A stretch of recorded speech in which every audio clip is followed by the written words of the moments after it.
এই সুযোগ আমি সবাইকে ঐক্য হওয়ার জন্য দিনের বৃহত্তর স্বার্থে ছোট ছোট আমাদের ভুল ভ্রান্তি ত্যাগ করে ইসলামের স্বার্থে, সিরাতাল মুস্তাকিমের স্বার্থে, এক রাসূলের স্বার্থে, এক কোরআনের স্বার্থে, এক আল্লাহর স্বার্থে আমাদের ছোট বড় সমস্ত দ্বিধাদ্বন্দ্ব ভুলে গিয়ে এক ওয়াতাসিমু বিহাবলিল্লাহি জামিআ ওয়ালা তাফাররাকু, আমাদের এক ঐক্যবদ্ধ হতে হবে আল্লাহর জন্য, আল্লাহকে রাজি খুশি করার জন্য।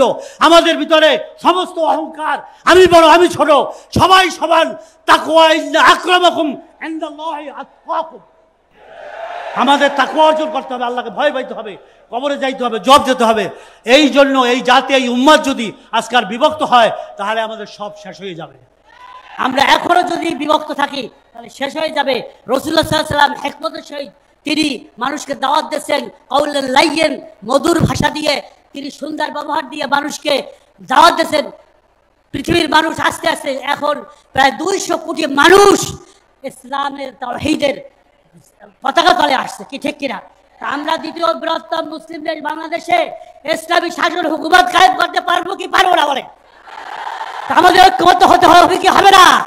সমস্ত ছোট ছোট ভুল ত্রুটি আমাদের আজকাল ভুলে যেতে হবে। আমরা ফি ওয়াহদাহু লা শারীকা লাহু, আমরা এক আল্লাহর ইবাদত করি, আমাদের কোনো শিরক নাই। আমরা দুনিয়ার শক্তিকে কোনো শক্তি মনে করি না। হাসিনার মতো স্বৈরাচার, ব্যভিচার, ফিরাউনের দেশের ছাত্র জনতা তাকে তার গদি থেকে লড়াইয়ে ভারতে পাঠাই দিচ্ছে, সে ভারতে পালন করে আসছে।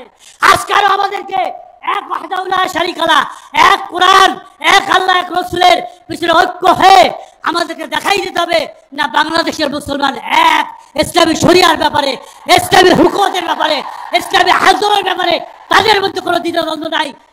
আপনার নফল দিয়ে ইখতিলাফ থাকতে পারে, সুন্নাত দিয়ে ইখতিলাফ থাকতে পারে, ফরজ দিয়ে কারোর ভিতরে কোনো ইখতিলাফ নাই। সেহেতু আমাদের এক হতে হবে ইসলামের স্বার্থে। আমার সময় কম দিয়েছে, মাত্র 7 মিনিট, আমি বলছি 10 মিনিট, ঠিক আছে? সময় নাই, সময় কম। লিযালিকা নাহনু ফি সাফিন ওয়াহিদ লা বুদ্দা নাহনু নাত্তাফিকু ফি হুকুকুল ইসলাম বিদাউল কোরআন ওয়াস সুন্নাহ। আমাদের কোরআন সুন্নাহর আলোকে এক হতেই হবে, এক হতেই হবে লিরিদাইল্লাহ, আল্লাহকে রাজি খুশি করার জন্য। সেহেতু আসুন, আমার আল-আমরু বিল খাওয়াতিম, শেষ কথা, হাসিল কথা, উপসংহার, এই সুযোগ, এই অন্তর্বর্তীকালীন সরকারের ডক্টর মোহাম্মদ ইউনূসের সরকারের সময়ের সুযোগ আমাদেরকে এবার দেখাই দিতে হবে। সমস্ত ইসলামিক দলগুলোকে সব ভুল ত্রুটি উঠে ছোট বড় জিনিস মাফ করে দিয়ে আমরা এক হয়ে গেল আগামীতে ইসলামের পক্ষে, রসুলের পক্ষে, দ্বীনের পক্ষে কাজ করতে পারি। সেই মর্যাদা মুজাহিদ আমরা হতে চাই, কি বলেন? আসুন আমরা এক হয়ে ইসলাম, বাংলাদেশের ইসলামী শাসনকে করার, এই আইনকে আমরা বাংলার জমিনে প্রতিষ্ঠিত করার আমরা সেই পথে যাই। নাসরুম মিনাল্লাহি ওয়া ফাতুল করিম ওয়া বাশশিরিল মুমিনিন। আসসালামু আলাইকুম ওয়া রাহমাতুল্লাহি ওয়া বারাকাতুহু।